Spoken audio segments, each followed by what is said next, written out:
y el ser en sí mismo. ¿Quién nos permite a nosotros trabajar sobre el ego? La conciencia, porque es lo que queda del ser en nosotros y es potencial porque está condicionada, y la otra está sumergida profundamente en el ego.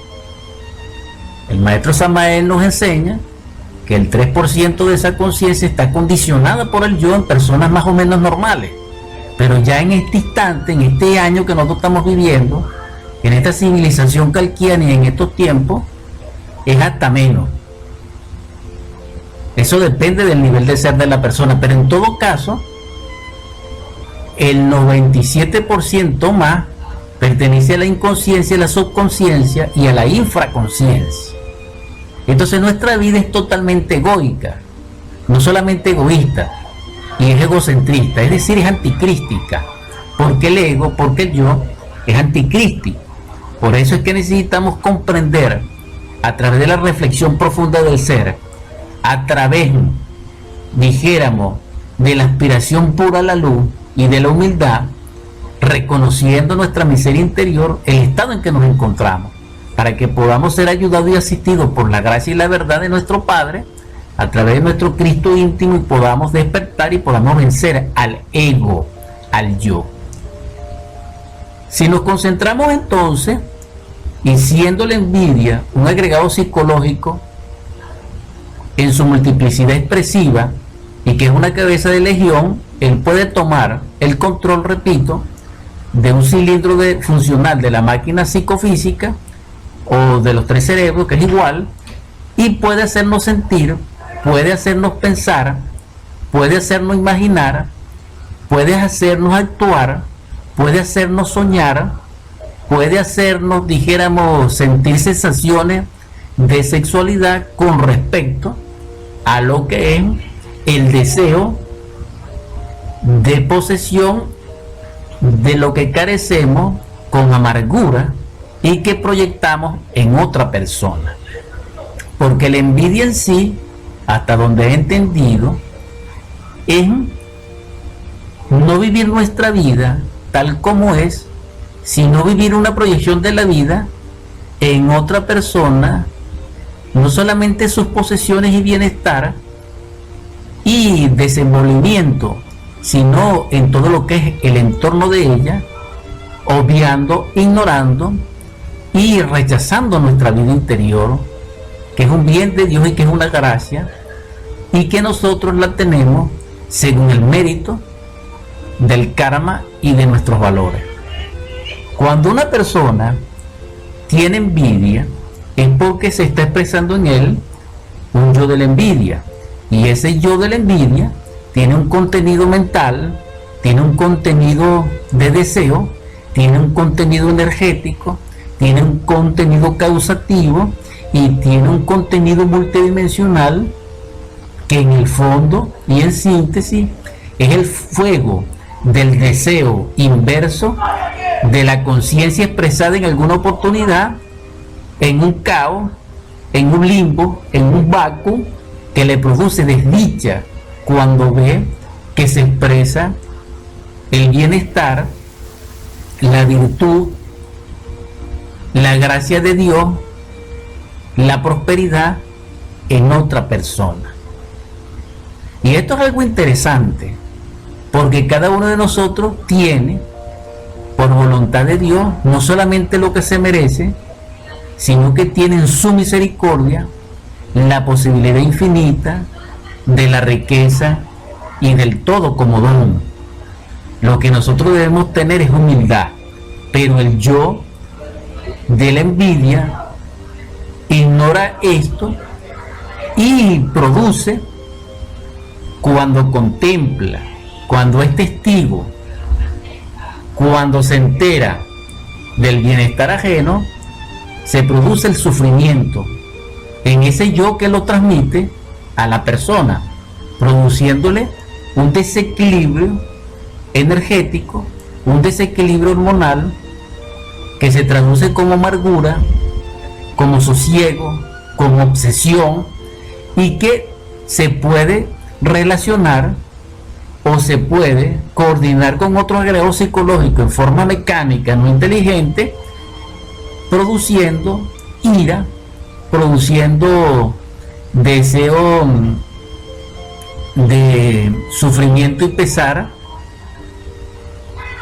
haciéndole daño al cuerpo y a la máquina humana, muy especialmente en los cilindros donde se está expresando, produciendo posteriormente una patología, una enfermedad. La amargura que produce la envidia es opuesto a la felicidad que produce la conciencia cuando contempla la dicha de otro ser. Eso es diferente y es lo opuesto, porque la conciencia es amor y es luz, y el amor realmente, dijéramos la palabra, tal vez no es la correcta, se goza en sí mismo. Es decir, se revaloriza y se goza en sí mismo cuando ve el gozo en otra persona de la conciencia. Esta empatía es maravillosa, pero el envidioso no es empático. El envidioso no es ecotímico. El envidioso, proyectando su vacío, su miseria interior, lo lleva a la amargura. Cuando el yo de la envidia se expresa en el centro pensante, tiene, dijéramos, sus argumentos, tiene su literatura, tiene sus clichés y tiene sus teorías, que en este momento hay demasiadas, y las justifica. Pero en el fondo ese deseo que se proyecta en ese centro pensante o intelecto como pensamiento,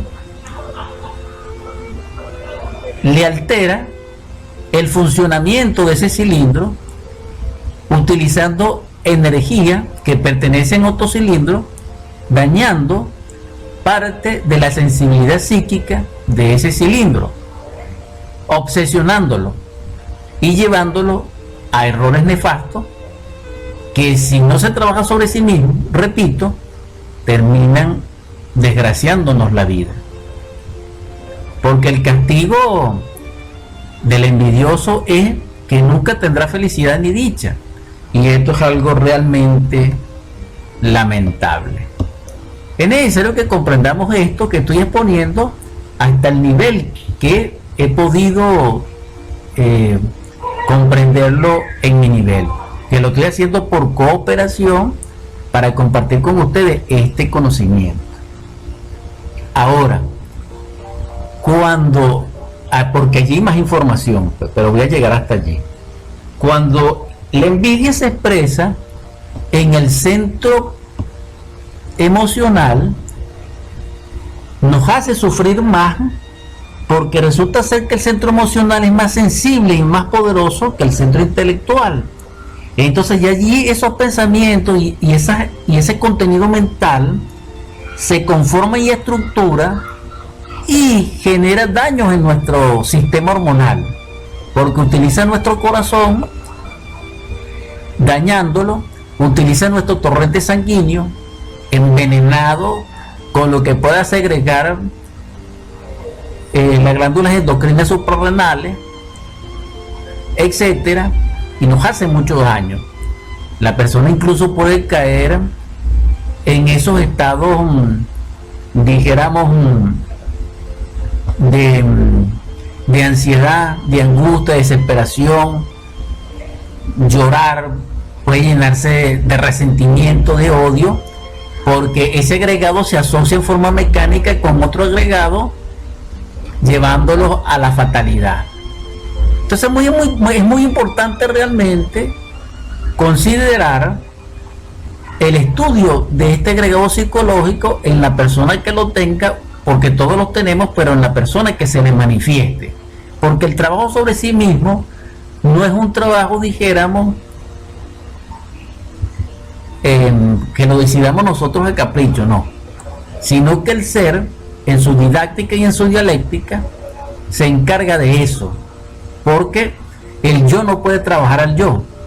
El ser, a través de la conciencia, sí puede trabajar sobre sí mismo, y por eso hay que despertar.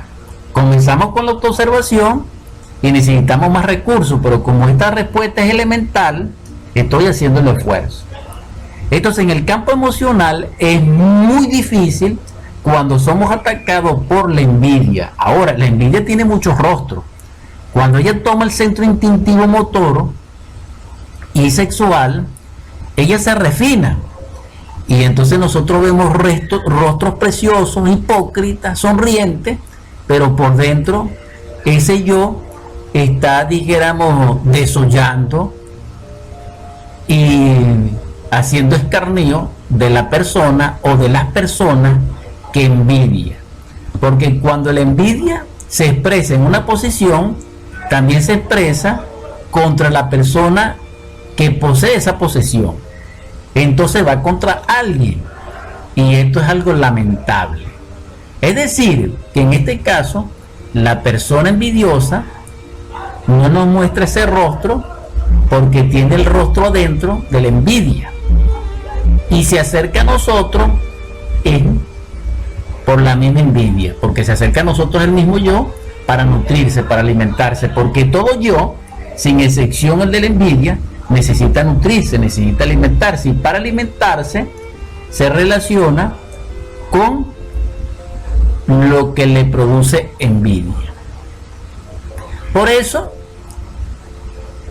necesitamos profundizar en estos estudios con humildad, en gracia de Dios, porque solamente el Cristo íntimo y la Madre Divina son los que pueden, o sea, la parte femenina de Dios en nosotros es lo que nos puede salvar de los agregados psicológicos o de esa legión. También el agregado psicológico de la envidia, expresándose en los centros instintivos motor sexual, no solamente nos activa las hormonas y los centros nerviosos y la parte psíquica, sino que también utiliza los músculos faciales, una sonrisa, una contracción, un apretón de mano en sí mismo o algo parecido, pero siempre hay un lenguaje del ego corporal. Esto es terrible porque la envidia se puede activar por una asociación mecánica, porque escuchó, porque vio, porque se informó, es decir, la lectura, la visión de los medios de comunicación, de las redes, etc. Entonces, el resorte secreto de la economía, del mal, de esta raza perversa que somos nosotros, que dijo el Cristo, generación de víboras soy, nosotros que somos del Kali Yuga, que estamos en el final del final de la raza aria y que somos, como dicen los orientales, calquianos, porque tenemos una personalidad irreverente y respetuosa, que ignora que ignora, autosuficiente, temeraria, y aparte de eso, sin respeto. Nosotros, con esas caracterizaciones en estos tiempos, no somos ajenos a la expresión del yo de la envidia. Entonces, la envidia, todo lo envidia porque es un deseo insatisfecho. ¿Qué busca la envidia en sí? La destrucción de lo que envidia, porque no quiere ver ojos bonitos en caras ajenas.